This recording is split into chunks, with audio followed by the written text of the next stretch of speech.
மஹிந்த ராஜபக்சவின் மர்ம குழு தொடர்பில் கசிந்த அதிர்ச்சி தரும் தகவல்கள். ஊடகவியலாளர் கடத்தப்பட்டதன் பின்னணி. போர் வீரர்களை பற்றி பேச ஜனாதிபதிக்கு துணிவில்லை.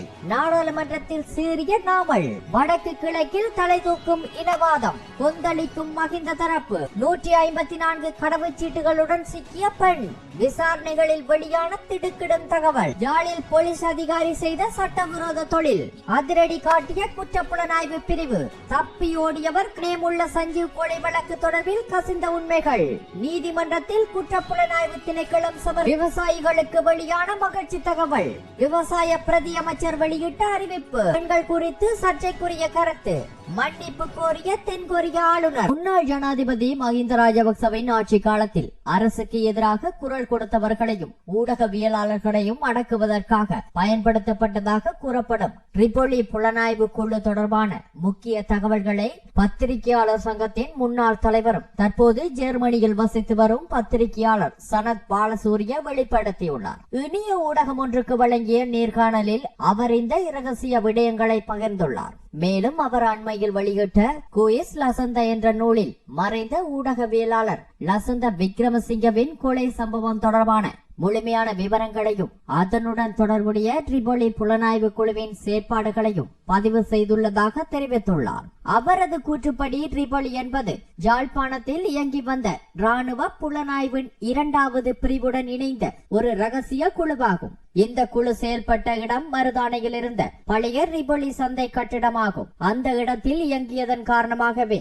அந்த பெயர் பயன்படுத்தப்பட்டதாக அவர் குறிப்பிட்டுள்ளார். அந்த கட்டிடத்திலேயே ஊடகவியலாளர் கீத் நோயர் கடத்தப்பட்டு கடுமையாக தாக்கப்பட்டதாகவும் அவர் தெரிவித்தார். அந்த சம்பவத்தின் போது தானும் உழைக்கும் பத்திரிகையாளர் சங்க உறுப்பினர்களும் அன்றைய ஜனாதிபதி மஹிந்த ராஜபக்சவுடன் நேரடியாக தொடர்பு கொண்டு பல திசைகளில் இருந்து அழுத்தம் கொடுத்ததாக சனத் பாலசூரிய கூறினார். அந்த அழுத்தத்தின் விளைவாக அதிகாலை நேரத்தில் கீத் நோயார் விடுவிக்கப்பட்டதாகவும் 9 நிமிடங்களுக்குள் நடந்த அந்த சம்பவம் இன்னும் தனது நினைவில் தெளிவாக இருப்பதாகவும் அவர் தெரிவித்தார். அன்றைய பாதுகாப்பு செயலாளருக்கு கொடுக்கப்பட்ட தொலைபேசி அழைப்பு அதன் பின்னர் இராணுவ புலனாய்வு உயர் அதிகாரியான அமுல் கருணாநாயக்கவுக்கு சென்ற தகவல் இறுதியில் எந்த அதிகாரிக்கு அறிவிக்கப்பட்டது என்பதும் அந்த குறுகிய நேரத்தில் நடந்ததாக அவர் சுட்டிக்காட்டினார். மேலும் அந்த காலப்பகுதியில் நடைபெற்ற கடத்தல்கள் மற்றும் கொலைகள் தொடர்பான தகவல்களை மஹிந்த ராஜபக்ச அறிந்திருந்ததாகவும் ஆனால் வெளிப்படையாக அதை வெளிக்காட்டாமல் இருந்ததாகவும் சனத் பாலசூரிய குற்றஞ்சாட்டியுள்ளார்.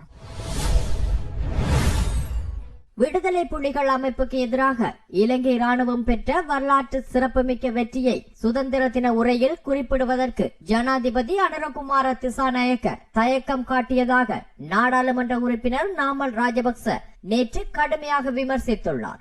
நாடாளுமன்றத்தில் உரையாற்றிய அவர் உலகின் பல நாடுகள் தங்களது சுதந்திர தினங்களில் ஆயுதப்படைகள் பெற்ற போர் வெற்றிகளையும் படைப்பிரிவுகளின் தியாகங்களையும் பெருமையுடன் நினைவு கூர்வதை எடுத்துக் காட்டினார். 1வது மற்றும் 2வது உலக போர்களின் போது பெற்ற வெற்றிகளையும் கூட பல நாடுகள் இன்னும் தேசிய விழாக்களில் நினைவு கூர்வதாக அவர் சுட்டிக்காட்டினார். சமீபத்தில் ஏற்பட்ட டிட்வா சூறாவளியின் போது ஆயுதப்படைகள் ஆற்றிய சேவைகளை பற்றி ஜனாதிபதி பேசினார். ஆனால் நாட்டை 3 தசாப்தங்கள் பாதித்த விடுதலை புலிகள் அமைப்புக்கு எதிராக போர் வெற்றியை பற்றி பேசுவதற்கு அவர் துணிவு காட்டவில்லை என நாமல் ராஜபக்ச குற்றம் சாட்டினார். மேலும் அவர் தெரிவிக்கையில் விடுதலை புலிகளுக்கு எதிராக போர் வெற்றியை நினைவு கூர்வது இனவாதம் என அரசாங்கம் கருதினால் அது முற்றிலும் தவறான அணுகுமுறை. அந்த போர் தமிழ் மக்களுக்கு எதிரானது அல்ல, பயங்கரவாதத்திற்கு எதிரானது என அவர் வலியுறுத்தினார்.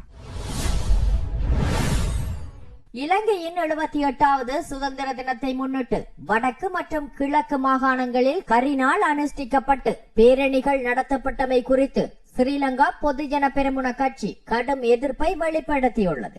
கொழும்பில் அமைந்துள்ள அக்கட்சியின் தலைமையகத்தில் நேற்று நடைபெற்ற ஊடக சந்திப்பில் உரையாற்றிய முன்னாள் ராஜாங்க அமைச்சர் இந்திக்கு அனுருத்த இதனை அரசின் இரட்டை நிலைப்பாட்டின் விளைவாக குறிப்பிட்டார். அவர் மேலும் தெரிவிக்கையில் சிரந்தி ராஜபக்ச எப்சிடிஐக்கும் நாமல் ராஜபக்ச சிஐடிக்கும் ஒரே நாளில் ஒரே நேரத்தில் அழைத்திருப்பது ராஜபக்ச குடும்பத்தை இலக்காக கொண்ட அரசியல் பழிவாங்கல் நடவடிக்கையின் ஒரு பகுதியாகும் என குற்றம் சாட்டினார். தற்போதைய அரசாங்கம் தமது செயலற்ற தன்மையை மறைப்பதற்காகவே ராஜபக்சர்களை குறிவைத்து நடவடிக்கைகளை முன்னெடுத்து வருவதாகவும் அவர் கூறினார். படையினர் 3 தசாப்தங்களாக நீடித்த போரை கட்டுப்பாட்டுக்குள் கொண்டு வந்ததால் தான் இன்று ஜனாதிபதி உள்ளிட்ட முழு நாட்டு மக்களும் சுதந்திரமாக வாழும் சூழல் உருவானது. ஆனால் அந்த வரலாற்று சிறப்புமிக்க சேவையை டிட்வா புயலின் காலப்பகுதிக்குள் மட்டுப்படுத்த இந்த ஆட்சி முயற்சிக்கிறது என அவர் விமர்சித்தார். இனவாதத்துக்கு இடமில்லை என ஜனாதிபதி கூறுவது வரவேற்கத்தக்கதாக இருந்தாலும் அதே நேரத்தில் வடக்கு மற்றும் கிழக்கு பகுதிகளில் இனவாத உணர்வுகள் தூண்டப்பட்டுள்ளன எனவும் அவர் சுட்டிக்காட்டினார். சுதந்திர தினத்தன்று அங்கு கருப்பு கொடிகள் ஏற்றப்பட்டு கரிநாள் அனுஷ்டிக்கப்பட்டு பேரணிகள் நடத்தப்பட்டுள்ளன. எனவே இனவாதத்திற்கு இடமில்லை என கூறும் ஜனாதிபதி அனுரகுமார திசாநாயக்க அதனை சொற்களில் மட்டுமல்ல செயலிலும் நிரூபிக்க வேண்டும் என இந்திக்கு அனுரத்த வலியுறுத்தினார். மோசடியான முறையில் இயங்கி வந்த வெளிநாட்டு வேலைவாய்ப்பு முகவர் நிலையம் ஒன்றின் பிரதான நபரான பெண் ஒருவர் இலங்கை வெளிநாட்டு வேலைவாய்ப்பு பணியகத்தின் விசேட விசாரணை பிரிவால் கைது செய்யப்பட்டுள்ளார். துபாய், ருமேனியா உள்ளிட்ட மத்திய கிழக்கு நாடுகளுக்கு வேலைவாய்ப்பு வழங்குவதாக கூறி நபர்களை சேர்த்து கொண்டிருந்த இந்த போலி நிறுவனம் முல்லேரியாவ பகுதியில் வாடகைக்கு எடுக்கப்பட்ட வீட்டில் செயற்பட்டு வந்துள்ளதாக அதிகாரிகள் தெரிவித்தனர். பணியகத்தின் விசேட விசாரணை பிரிவுக்கு கிடைத்த இரகசிய தகவலின் அடிப்படையில் கடந்த 3ஆம் தேதி நடத்தப்பட்ட சோதனையின் போது உடமுள்ள பிரதேசத்தைச் சேர்ந்த பெண் ஒருவர் கைது செய்யப்பட்டுள்ளார். சோதனையின் போது 154 கடவுச்சீட்டுகள், வேலை ஒப்பந்த ஆவணங்கள், மருத்துவ அறிக்கைகள், வெளிநாட்டு வேலை விண்ணப்ப படிவங்கள் மற்றும் பல நபர்களின் தனிப்பட்ட சுயவிவர விவரங்கள் அடங்கிய கோப்புகள் ஆகியவை கைப்பற்றப்பட்டுள்ளன. மேலதிக விசாரணைகளில் கைது செய்யப்பட்ட பெண் 2016ஆம் ஆண்டு இலங்கை வெளிநாட்டு வேலைவாய்ப்பு பணியகத்தினால் வழங்கப்பட்ட செல்லுபடியாகும் உரிமத்துடன் முகவர் நிலையம் ஒன்றை நடத்தியிருந்தது தெரிய வந்துள்ளது. ஆனால் அவருக்கு எதிராக பணியகத்துக்கு கிடைத்த முறைப்பாடுகளின் அடிப்படையில் 11 வழக்குகள் பதிவு செய்யப்பட்டதை அடுத்து அந்த உரிமம் இடைநிறுத்தப்பட்டிருந்ததாக அதிகாரிகள் தெரிவித்தனர். அத்துடன் குறித்த பெண்ணுக்கு எதிராக மாளிகவத்தை நீதவான் நீதிமன்றம் ஏற்கனவே திறந்த பிடியாணை ஒன்றை பிறப்பித்திருந்ததும் விசாரணைகளில் உறுதிப்படுத்தப்பட்டுள்ளது. கைது செய்யப்பட்ட சந்தேக நபர் நேற்று முன்தினம் கொழும்பு புதுக்கோட்டை நீதவான் நீதிமன்றத்தில் ஆஜர்படுத்தப்பட்டதை அடுத்து இம்மாதம் 11ஆம் தேதி வரை விளக்கமறியலில் வைக்கப்பட்டுள்ளார். சட்டவிரோத மண நகர்வு நடவடிக்கைகளில் ஈடுபட்டிருந்த முன்னாள் போலீஸ் உத்தியோகத்தர் ஒருவருக்கு சொந்தமான டிப்பர் வாகனம் போலீசாரால் கைப்பற்றப்பட்டுள்ளது. அந்த வாகனத்தை ஓட்டிச் சென்ற சாரதியும் கைது செய்யப்பட்டுள்ளார். குறித்த நபர் முன்னர் போலீஸ் சேவைகளில் கடமையாற்றியவராக இருந்த போதிலும் சட்டவிரோத செயற்பாடுகளில் ஈடுபட்டதன் காரணமாக சேவையில் இருந்து நீக்கப்பட்டிருந்தார். இந்நிலையில் அவர் மீண்டும் சட்டவிரோத மணல் அகழ்வில் ஈடுபட்டு வந்துள்ளமை விசாரணைகளில் தெரிய வந்துள்ளது. பருத்தித்துறை கட்கோவளம் பகுதியில் சட்டவிரோதமாக அகழப்பட்ட மணலை ஏற்றிச் சென்ற டிப்பர் வாகனம் தொடர்பில் கிடைத்த தகவலின் அடிப்படையில் விசேட குற்றப்புலனாய்வு பிரிவு போலீசார் நடவடிக்கை எடுத்துள்ளனர். இதன்போது போலீசாரின் நிறுத்துமாறு விடுத்த சமிச்சையை புறக்கணித்து டிப்பர் வாகனம் வேகமாக முன்னேறியதாக தெரிவிக்கப்படுகிறது. அதனை அடுத்து வாகனத்தை தொடர்ந்து சென்ற போலீசார் சாவகச்சேரி நாவட்குழி பகுதியில் வைத்து டிப்பரை மறைத்து கைப்பற்றியதுடன் சாரதியும் கைது செய்யப்பட்டுள்ளார். இதனிடையே காங்கேசந்துறை விசேட குற்றப்பிரிவு போலீசார் மற்றொரு சந்தர்ப்பத்தில் மணலேற்றிய டிப்பர் வாகனத்தை சோதனைக்காக நிறுத்த முயன்ற போது வாகனத்தை இடையில் நிறுத்திவிட்டு சாரதி தப்பிச் சென்றுள்ளதாக தெரிவிக்கப்படுகிறது. எனினும் போலீசார் மேற்கொண்ட தீவிர தேடுதல் நடவடிக்கையின் மூலம் தப்பிச் சென்ற சந்தேக நபர் பின்னர் கைது செய்யப்பட்டுள்ளதாக அதிகாரிகள் தெரிவித்துள்ளனர். கனேமுள்ள சஞ்சீவ் படுகொலை சம்பவத்துடன் தொடர்புடையதாக கருதப்பட்டு கைது செய்யப்பட்டுள்ள சட்டத்தரணி தமரா குமாரி அபேவர்த்தன தொடர்பில் புதிய தகவல்களை குற்றப்புலனாய்வு திணைக்களம் நேற்று நீதிமன்றத்தில் முன்வைத்துள்ளது. கொழும்பு பிரதான நீதவான் அசங்க எஸ் போதரகம முன்னிலையில் வழக்கு விசாரணைக்கு எடுத்துக் கொள்ளப்பட்ட போதே குற்றப்புலனாய்வு திணைக்களம் இந்த விவரங்களை சமர்ப்பித்துள்ளது. சட்டத்தரணி கைது செய்யப்பட்ட போது போலீசாரால் பறிமுதல் செய்யப்பட்ட சுமார் 2.5 கோடி பெறுமதியான கொண்டா வெசல் ரக சொகுசு வாகனம் வேறு ஒருவரின் பேரில் பதிவு செய்யப்பட்டிருந்தாலும் உண்மையில் அது குறித்த சட்டத்தரணிக்கே சொந்தமானது என விசாரணைகளில் உறுதிப்படுத்தப்பட்டுள்ளதாக நீதிமன்றத்தில் தெரிவிக்கப்பட்டுள்ளது. வாகனம் வில்ஃபிரட் திசாநாயக்க என்பவரின் பெயரில் பதிவாகி இருந்த நிலையில் அவர் வழங்கிய வாக்குமூலத்தின் அடிப்படையில் அந்த வாகனத்தை சட்டத்தரணி தமரா குமாரி அபேவர்த்தன தமது சொந்த நிதியை பயன்படுத்தியே கொள்வனவு செய்துள்ளார் என்பது தெரிய வந்துள்ளது. இதனையடுத்து வாகனம் கொள்வனவுக்காக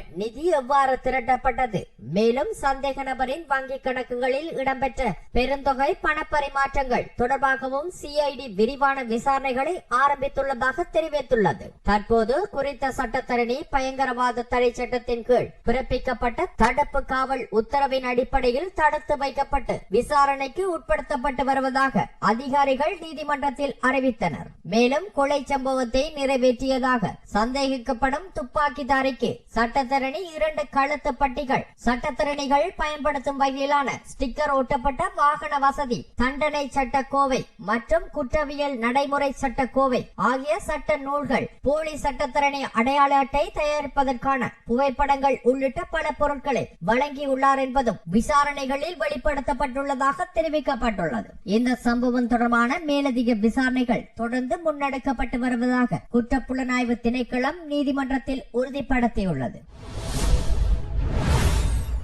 உரமானிய திட்டத்தின் கீழ் வழங்கப்பட வேண்டிய அனைத்து கொடுப்பனவுகளும் எதிர்வரும் சில நாட்களுக்குள் விவசாயிகளின் கைகளில் கிடைக்கும் என அறிவிக்கப்பட்டுள்ளது. இந்த தகவலை விவசாயத்துறை பிரதி அமைச்சர் நாமல் கருணாரத்ன நேற்று நடைபெற்ற நாடாளுமன்ற அமர்வின் போது வெளியிட்டார். அவரது விளக்கத்தின்படி உரமானியத்தை வழங்குவதற்கு தேவையான முழுமையான நிதி ஏற்கனவே ஒதுக்கப்பட்டு விடுவிக்கப்பட்டுள்ளதாக தெரிவித்துள்ளார். சமீப காலமாக நாட்டில் நிலவிய பேரிடர் மற்றும் அவசர கால நிலைகள் காரணமாக உரம் மானியத்துடன் தொடர்புடைய பணம் வழங்குவதில் தற்காலிக தாமதம் ஏற்பட்டதாகவும் அந்த தாமதம் தற்போது நீக்கப்பட்டுள்ளதாகவும் அவர் குறிப்பிட்டார். எதிர்வரும் நாட்களில் உரம் மானிய தொகை வழக்கமான முறையில் விவசாயிகளுக்கு வழங்கப்படும் எனவும் பிரதி அமைச்சர் உறுதியளித்தார். நாடாளுமன்ற உறுப்பினர் சுசந்தகுமார நவரத்ன எழுப்பிய கேள்விக்கு பதிலளிக்கும் போதே பிரதி அமைச்சர் நாமல் கருணாரத்ன இந்த விடயத்தை தெளிவுபடுத்தினார்.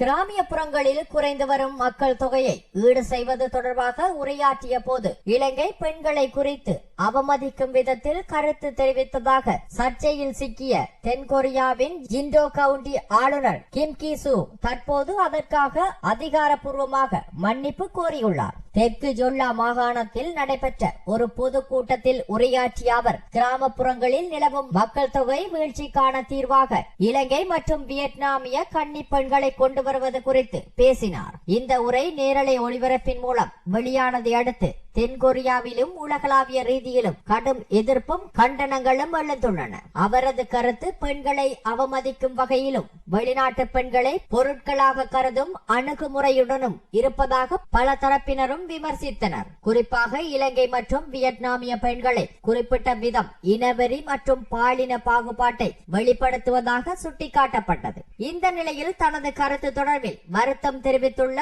ஆளுநர் கிம் கி சூன் பயன்படுத்திய சொற்கள் பொருத்தமற்ற எனவும் எந்த ஒரு நாடையோ அல்லது சமூகத்தையோ அவமதிக்கும் நோக்கம் தனக்கு இல்லை என்றும் விளக்கம் அளித்துள்ளார். கிராமப்புறங்களில் இளைஞர்களை தக்க வைத்துக் கொள்ளவும் மக்கள் தொகை சரிவை எதிர்கொள்ளவும் சவால்களை எடுத்துரைப்பதற்காகவே அந்த உரை இடம்பெற்றதாகவும் அவர் கூறினார். உலகிலேயே மிக குறைந்த பிறப்பு வீதம் காணப்படும் நாடுகளில் ஒன்றாக தென்கொரியா காணப்படும் நிலையில் கிராமப்புறங்களில் மக்கள் முதுமையடையும் பிரச்சனை தீவிரமடைந்து வரும் சூழலில் இந்த சர்ச்சைக்குரிய கருத்து தற்போது பெரும் விவாத பொருளாக மாறியுள்ளது.